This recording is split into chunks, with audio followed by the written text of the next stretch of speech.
Hi everyone, Coach Tiffany here. We've got some new members, so welcome to all the new members. This group is I just really love this group. It's just a really wonderful community of women who are doing some really awesome things in the world. And some of you have heard me talk about that's the reason that I do this work, is that I want to support women to just quit wasting their time and energy obsessing about food and instead learn to really nourish themselves so that they have the energy that they need to go out and do the amazing things they're meant to do in the world. Right now in particular, I feel that we need women leaders, and we need women who are empowered and who trust themselves. And food is one of the ways that I see in our society that we undermine, or we are undermined, we are told to the tune of $66 billion by the dieting industry, that's how much they spend in, or that's how much they make a year in profits off of us. So we're told by the dieting industry, by diet culture, by, I don't want to get too political, but by the way that our system is, that we can't be trusted with food. And the challenge is that it's often reinforced by our lived experience. If I have those cookies in the house, I'm going to eat the whole container, right? The package, whatever it is. I'm going to eat all the cookies. And so, learning to navigate that, those kind of habits in our lives in a way that is sustainable and in a way that reinforces that we can trust ourselves instead of undermining it, again, is really challenging, right? So I'm going to talk a little bit about that today. So ultimately, we have to learn that we can be trusted with food, right? Food is like a natural substance, although there are food-like substances out there that aren't really natural. They're created in a lab and meant to, they're highly palatable. But anyway, that's neither here nor there. Food is a natural occurring substance. We need food. We need to be able to eat, right? And so having this relationship with food where we experience all of the shame, right? We think our appetite is bad, and we think our size is bad. We don't want to take up space because we feel, we have body image issues, right? And we're told that if we, that we're not good enough if we don't eat perfectly. And that we shouldn't enjoy food. Like, we're given all of these messages. You should eat this. You shouldn't eat that. You shouldn't eat too much of this. This is bad for you. And yet we need food to survive. And so my experience is that women in particular, but also men, are just really struggling to know how to feed ourselves. And often the question of what do we want rather than what should we do isn't even considered. Or if it's considered, because of all of the layers of the cultural conditioning that we've received, we often don't know how to do what we would really want for ourselves. So, so this is a big topic. I talked to a group of sober women today on Facebook Live. I was interviewed, and it was a great group, and it was really a fun talk. I really enjoyed my interaction with the group leader and the group members. And there's some people on. Hi, guys. And the best part was that I've got, for me, the best part of it was really, so I'm sober. I talk about that a little bit in some of my online stuff, but it's not, I don't know. You may not know that about me. So I've been sober 20 years, and that's a part of my journey for sure. And the best part was being able to reflect on where I'm at today. So today I eat kale just about every day. I just had some. It was so good. I actually really love it. I don't recommend it for everyone, but I do. I find it tasty when I prepare it a certain way. Anyways, I was talking about when I was young and newly sober that I would go to, and I was actually a single teen mom also, times were rough. I'd go to the Plaid Pantry or whatever it was, 7-Eleven, and buy 2 packs of cigarettes, because I smoked 2 packs of cigarettes a day, and a 64-ounce of Mountain Dew. And now, 20 years later, I eat kale every day, right? But I still eat potato chips sometimes. I still I don't do gluten because it's painful for my body, but I'll have a gluten-free cupcake, or I'll have coconut milk ice cream, or whatever it is, right? I still eat things that aren't the ideal for nourishing my body. But right now I've been having a lot of body pain, so I'm actually doing a short-term healing protocol under the supervision of my doctor. And that's what feels right to me right now. I'm not doing it because it's a should, or because I want to lose weight, or because someone told me to. I'm doing it because I was noticing my pain was increasing, and there's some reasons for that. And so I need to just do super low inflammation right now. That being said, with this protocol, I did modify it some to support my needs. The protocol was very limited in animal protein, and I feel that I need more than that. And so I eat a little bit more than what the protocol says, and I, have made sure I supported myself in other ways. I'm getting plenty of sleep, and doing a lot of resting, and just taking care of my body. So anyways, but it was great to not only have the external differences, but the internal. So recognizing, like, I do trust myself to know that I can eat potato chips, and I also can eat, low inflammation when I need to. And I will nourish myself with kale because I have developed that trust with myself. So how do we get there? So like I said, it was a 20-year journey for me. It doesn't happen overnight. I didn't go from drinking Mountain Dew all day, every day, to eating kale every day quickly. But for the lasting changes to occur, where I don't have to have a food, I don't have to have rules around food. I can trust that I'm going to be able to nourish myself and eat well, and again, like I said, and still have the foods that are fun and pleasurable, just for the sake of fun and pleasure. That really came down to learning about intuitive eating, which was a completely different way of looking at food to me. Previous to that, food had been something I needed to control, and either for weight loss or for a should. Or when I started looking at trying to heal some of the gut health issues I had and some of the other issues I had, then I had to control it because I had to eat perfectly. Otherwise, I would never heal, right? But when I found intuitive eating, I learned that we can use our bodies as the barometer. And that's not something that we're taught to do in our culture for the most part. I mean, there are definitely some kind of revolutionary people out there who are talking to their children about it, and there's leaders in the world that are starting to talk about these things, but they're less right now than the voices that say you should do this, and so back to my point. So the point is that we have to learn to trust our bodies without having guidance for that, really, without having a map for that. So it can be really challenging, and it can feel kind of out of control and scary. I had a client session recently that the person was like, can I trust myself? Like, I actually don't know if I can trust myself. And honestly, I've had to kind of ask myself that same question. It's been, a while now that I had felt that I can trust myself. And in fact, I could look objectively and be like, well, I'm a trustworthy person. I have integrity and these things. But I'm a nurse. We're supposed to be like the most trusted profession, right? But I didn't know if I really could trust myself with food. I didn't know if I could really, if I left it up to myself and not some external control, could I just have a peaceful relationship with food? So the answer has been a resounding yes for me. I'm so thrilled.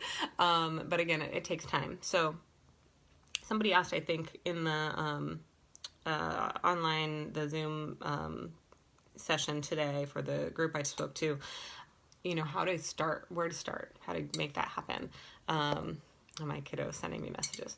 And that's a really good question. So for everyone, it's different. I would say start wherever you feel like you can, whether it's affirmations or doing some self-forgiveness, some work around shame, whatever that looks like. But in general, I would say one of the easiest ways to start, and one of the ways that will really help with making progress with eating things that do nourish ourselves, is looking at removing judgment from eating. So anytime we eat, looking at how was that? Was I hungry, right? I have a hunger scale tool. If you haven't received it, you should have, or you will be. I'm sending it out to if you're on my email list, you'll get it. If you're not on my email list, you should be on my email list, right? If you're not sure if you're on my email list, feel free to comment or send me a message, and I'll make sure you're on there. But anyways, a hunger scale, it also should be in this group somewhere in one of the posts as well. So I'll try to remember to post it in the comments. But, using a hunger scale, like how hungry was I, right? And if I wasn't hungry, what else was going on? And that doesn't mean you can't eat the food, right? You can be like, I'm not really hungry and I'm about to eat this ice cream. What's going on with me? Oh, I'm tired. Oh, I feel really stressed about this presentation I have to give. Or, oh, I'm feeling like, just something like creamy and smooth. I just really want the satisfaction of it. Whatever it is, right? Without judgment. Like, I'm a bad person or I suck or I can't be trusted with food, but what's really happening? Why are we drawn to that food in the moment? So looking at the circumstances around eating, right? So, what's a good example? So, right now there's a lot of pumpkin stuff in the world, and this is another thing that came up with a client. And so, we might be like, oh my gosh, it's pumpkin season, and I'm only going to get to have this, for a couple of months, and you might see a commercial for pumpkin something, and then, you find yourself at a coffee shop and you want a pumpkin thing. Well, yeah, that's particularly satisfying, right? Because if you love it and you can only have it for a limited time, and maybe you've been getting these messages from the outside world like pumpkin stuff, right?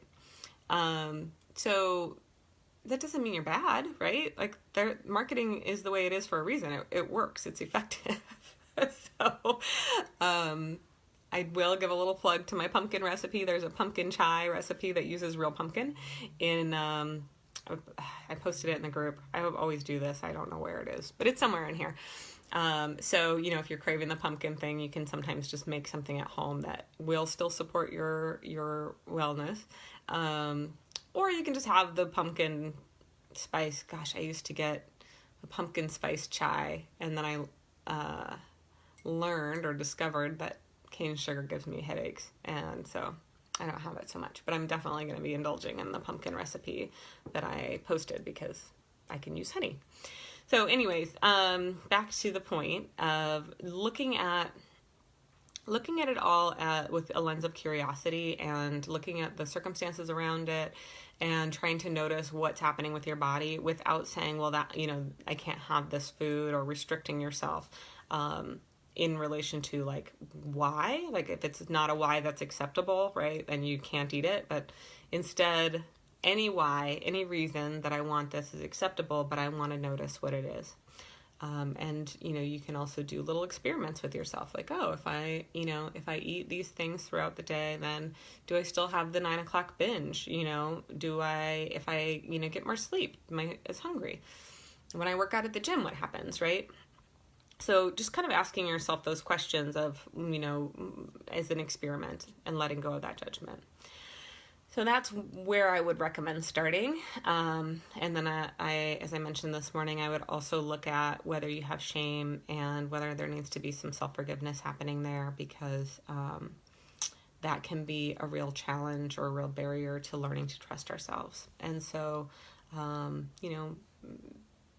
doing some work around forgiveness, whatever that looks like. For some people, you have to go to therapy. For some people, it's, following Brene Brown. For some people, it's affirmations. For some people, it is just talking with other people about the shame, right?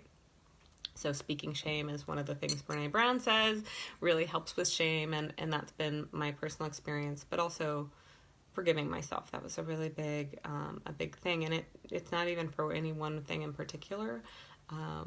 But there was definitely this feeling of, I'd done things and I wasn't good enough, right?